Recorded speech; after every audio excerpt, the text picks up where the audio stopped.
Oi, gente, vamos falar de transmissão e sinapse. O que são sinapse? Sinapse é o contato funcional entre dois neurônios. As sinapses são zonas de contato entre o neurônio com outro neurônio, entre neurônio com células musculares, ou neurônio e glândula. As sinapses são compostas pela membrana pré-sináptica, a fenda sináptica e a membrana pós-sináptica. Nessa membrana pós-sináptica a gente vai ter receptores. Os contatos sinápticos podem ser axo-axônico, axodendrítico ou axossomático, o soma, o corpo do neurônio. E pode ser neuromuscular ou neuroefetor. Elas se dividem em sinapses químicas e sinapses elétricas. Vamos falar um pouco mais dela. A sinapse química ela é composta de um terminal pré-sináptico, a fenda sináptica, e um terminal pós-sináptico, é o neurônio pós-sináptico. É nesse neurônio que a gente vai ter um receptor. Não se dá na passagem de íon livremente entre as células. Ela se dá com um neurotransmissor sendo ligado, que é uma sinalização química, essa sinalização química virando uma sinalização elétrica, iniciando o potencial de ação, e aí virando novamente uma sinalização química através da secreção de neurotransmissor já para outra célula. Então, é um processo químico, elétrico, químico, elétrico, químico. Isso que é uma sinapse química. A elétrica é entre dois neurônios acoplados eletricamente um no outro por meio de junções comunicantes. A junção comunicante é um complexo poroproteína. Essa proteína se chama conexina. É importante você gravar isso. E permite a passagem de íons e moléculas pequenas. Esses neurônios acoplados à junção comunicante são encontrados em locais que os neurônios têm que estar sincronizados, como, por exemplo, no hipotálamo e em centros respiratórios. Transdução de sinal. Vamos falar um pouco dela. Um potencial de ação chega ao terminal pré-sináptico, o que faz com que canais de cálcio dependentes de voltagem se abram. Esse influxo de cálcio para dentro do neurônio faz com que as vesículas contendo o neurotransmissor se fundam na membrana e se difunda dali o neurotransmissor na fenda sináptica. Esse neurotransmissor vai se ligar ao receptor pós-sináptico e os canais iônicos vão abrir. Novamente, é uma ligação, uma sinapse química que vai se transformar em um potencial de ação e que aí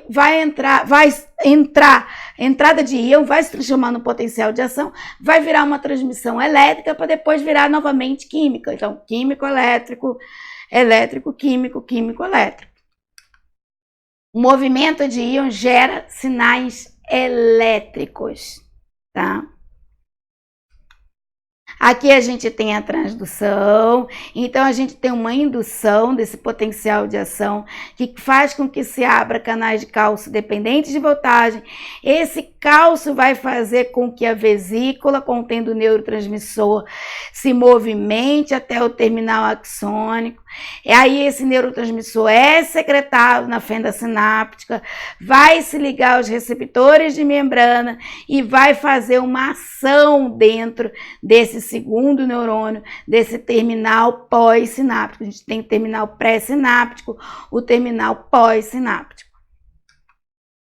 Excitatório e inibitório. Bom, o tipo de canal iônico é que vai determinar se é induzido um potencial pós-sináptico inibitório ou excitatório. Gente, é muito importante isso.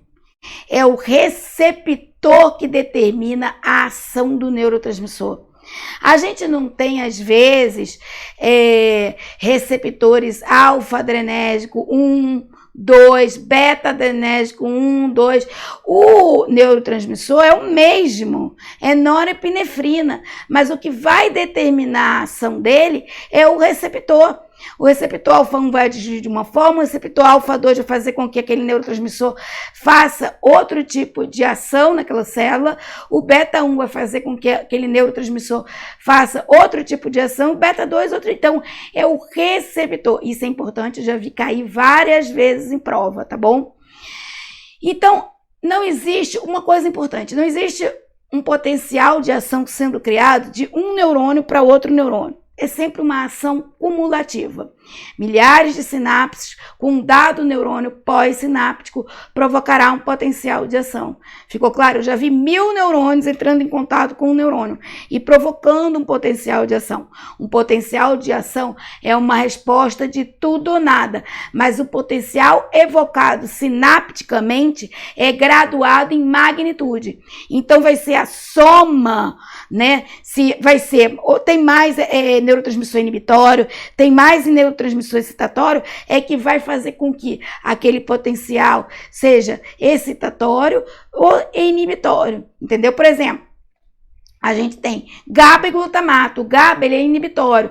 Tem mais GABA do que glutamato, vai ser inibitório. Tem mais glutamato que GABA, vai ser excitatório. Tudo bem?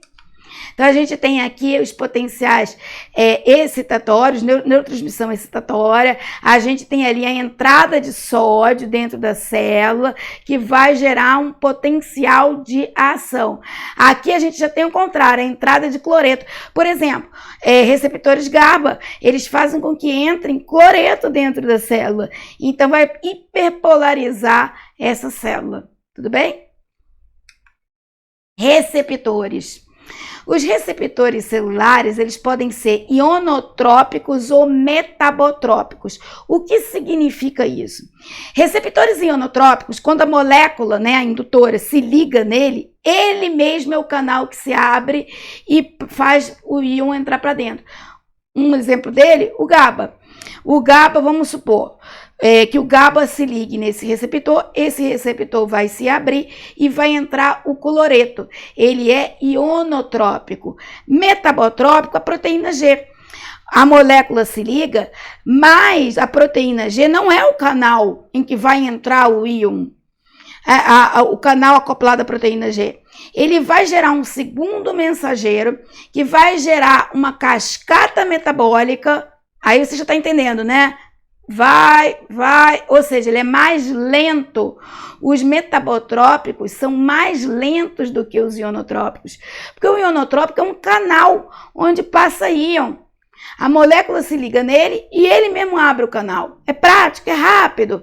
O metabotrópico, ele vai depender de uma cascata. Tem metabotrópicos que são mais lentos que outros, que vai depender da produção de substâncias, de produção de proteínas, moléculas, enfim. E tem metabotrópicos que são mais rápidos, que a substância que ele vai usar já está pronta. Aqui a gente tem um exemplo de um ionotrópico, que é o de acetilcolina, que entra sódio para dentro da célula. Se liga ali na unidade alfa e ele está abrindo para a entrada de sódio. E a gente tem aqui a famosa proteína G, né? Com um canal que vai se ligar, vai a unidade alfa, vai lançar o segundo mensageiro. Então ele é mais lento. Neurotransmissor, essa parte é muito importante. A gente tem alguns neurotransmissores que são mais importantes que outros, que vocês têm que saber. O neurotransmissor glutamato, ele é um neurotransmissor excitatório e ele é muito comum no sistema nervoso central. Ele pode se ligar a receptores ionotrópicos de glutamato, que inclui os receptores de NMDA, tá? Ali faltou o A. Por exemplo, a gente tem anestésicos que se ligam, que bloqueiam esse receptor de glutamato. Por exemplo, a acetamina. Vocês vão ver isso em farmacologia. GABA e glicina são neurotransmissores inibitórios, mais importantes do sistema nervoso central. Causam influxo de cloreto. O cloreto, ele vai hiperpolarizar a célula. Para uma célula ficar hiperpolarizada, ela tem que ficar mais negativa. E para ela ficar negativa, ela vai depender do cloreto entrando nela ou da saída de potássio. Mas aqui a gente está falando de GABA. Sabe quem utiliza muito GABA? Quem se liga às subunidades do GABA para modular os receptores de GABA? Os calmantes, os benzodiazepínicos, né? O Rivotril, o famoso Rivotril, né? Que é uma praga, todo mundo usa Rivotril. O Rivotril, ele modula esse canal de GABA, fazendo com que o cloreto entre, negativando essa célula, tornando ela mais hiperpolarizada. Então, evitando, dificultando o potencial de ação. A acetilcolina é um neurotransmissor utilizado no sistema nervoso periférico, gânglios do sistema nervoso motor visceral. E no sistema nervoso central, no cérebro, também é utilizado na junção neuromuscular. Aminas biogênicas, essas são famosas. Muitos antidepressivos tornam essas aminas mais disponíveis na fenda sináptica. Drogas psicoativas tornam essas aminas disponíveis na fenda sináptica. Cocaína, por exemplo, é uma delas. A gente tem de aminas biogênicas a dopamina, norepinefrina, adrenalina. Por exemplo, alguns antidepressivos tornam a norepinefrina e a serotonina mais disponíveis na fenda sináptica, então aumenta a transmissão delas. E a cocaína lida muito com a dopamina, ela aumenta a dopamina, por isso que você tem todo aquele processo de alucinação, de também ânimo, euforia, dopamina. Neurotransmissores que a gente também tem o ATP, sim, o ATP. O ATP é mais conhecido como fonte de energia, mas ele também pode ser utilizado como neurotransmissor pelo organismo. Neuropeptídeos. Neuropeptídeos são um grupo de peptídeos envolvidos na neurotransmissão. Incluem moléculas envolvidas na percepção e modulação da dor. A gente tem opioides orgânicos endógenos, como a endorfina. E é nesses receptores de opioides que atua a morfina, que é um opiáceo, né? Feito através da planta ópio. Então, a gente tem, ela é um neurotransmissor, a gente tem esses neurotransmissores que se ligam a esses opioides, né? Outros neuropeptídeos estão envolvidos numa resposta neural ao estresse, como o hormônio liberador de corticotrofina e o hormônio adrenocorticotrófico. Bom, agora a gente vai falar de uma parte contextualizando dentro da medicina, tá? Em 1991, a gente teve um Nobel de Medicina, que foi esses dois caras aí, que descobriram funções dos canais iônicos nas células. Por que eu tô falando nisso? Porque esses canais que despolarizam ou hiperpolarizam a célula, eles praticamente fazem parte do processo de transmissão da informação, da comunicação do corpo entre o corpo, de célula entre células.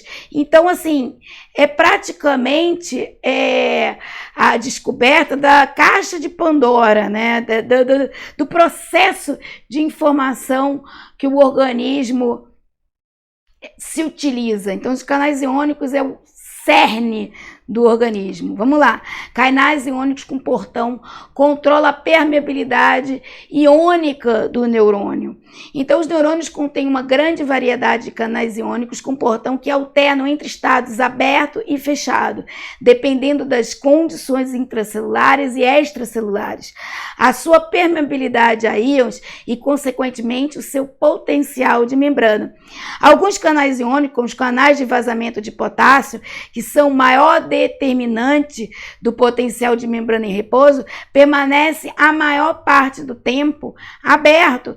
Então, esse canal de potássio ele tem que existir para controlar, modular o potencial de membrana, o potencial de ação daquela célula, daquele neurônio. Outros canais têm portões que abrem ou fecham em resposta a estímulos, mecanorreceptores ou estímulos de mudança de pH.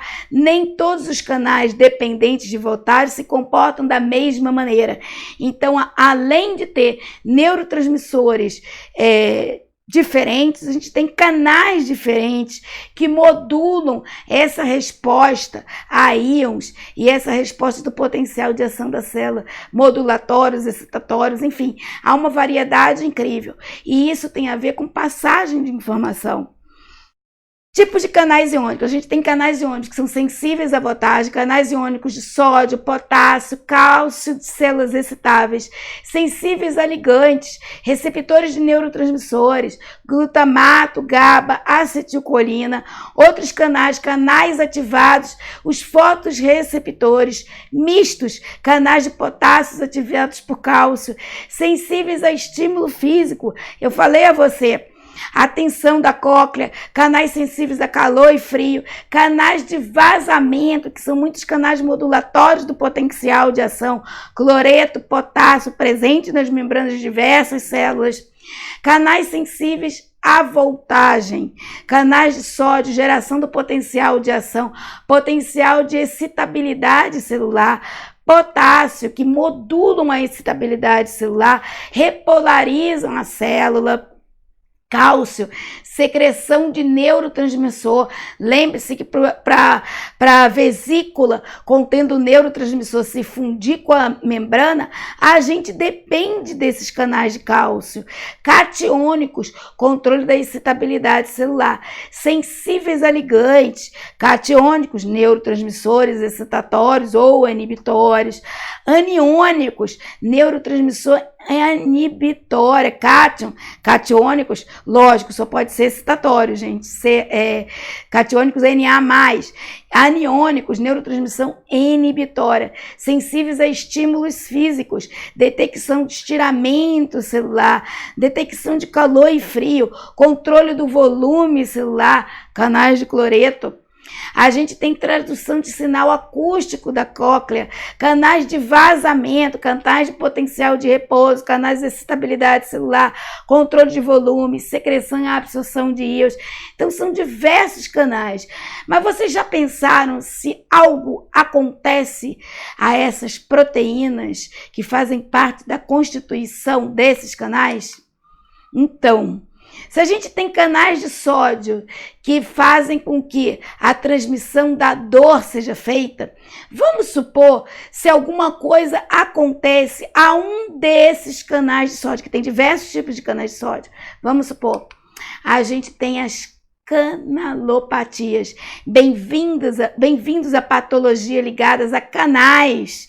Então, a gente tem canalopatias. Canais iônicos são proteínas e, como outras proteínas, eles podem perder ou alterar a sua função se a sua sequência de aminoácidos for alterada. Então, tem mutações que, vamos lembrar que o DNA é degenerado, né? Tem mutações que não vão influenciar em nada, mas tem mutações que vão tornar esses canais disfuncionais. São as canalopatias. Essa menina aqui do lado não consegue sentir dor. E a dor é um processo de sobrevivência. A gente tem que sentir dor para a gente não botar a mão numa chapa quente, a gente não se cortar. Essa menina aí, ela não sente dor. É uma alteração que dá uma analgesia total, uma alteração em um canal de sódio. E também tem outras canalopatias, gente. A epilepsia é uma canalopatia. A mudança de canais de sódio causa a epilepsia. Canais de íon. Então, a gente tem a epilepsia, que é uma descarga elétrica sincronizada e anormal no encéfalo, que é provocada por uma canalopatia, uma alteração em algum aminoácido ali, numa proteína produtora de um canal. E isso faz com que haja uma canalopatia. E como a gente pode, vamos puxar um pouquinho para fármaco, como a gente pode combater uma canalopatia? Bloqueando esses canais que estão anormais. O problema é que quando a gente bloqueia um determinado canal que tem a canalopatia, a gente também bloqueia outros. Então esses fármacos, eles diminuem o metabolismo do cérebro como um todo. Tá? Eles diminuem o metabolismo, porque se eles bloqueiam o canal de sódio, eles vão bloquear os canais de sódio. Fármaco inibe canais de cálcio. O canal de cálcio serve para quê? Para secreção do neurotransmissor, né? Para movimentação da vesícula com o neurotransmissor. Então a gente bloqueia esse canal de cálcio. A gente causa uma inibição mediada por GABA. Quando o GABA entra em ação, ele inibe, ele faz com que o cloreto entre dentro da célula e essa célula fique hiperpolarizada, mais negativa. O bloqueio de receptores de glutamato. O glutamato não é excitatório. Se a gente bloqueia, por exemplo, a cetamina, um anestésico, que a gente vai bloquear o receptor de glutamato. Então, também vai diminuir o metabolismo cerebral. Gente, a respeito de transmissão em sinapse, é isso. É importante darem uma olhada nas conexinas, já vi cair, que são aquelas proteínas que fazem parte da junção dos comunicantes, poroconexina, que vai dar a junção comunicante na sinapse elétrica. Tem que ver como é feita a sinapse, o processo da sinapse, os neurotransmissores, os excitatórios, inibitórios. Eu espero ter ajudado você. Até a próxima aula.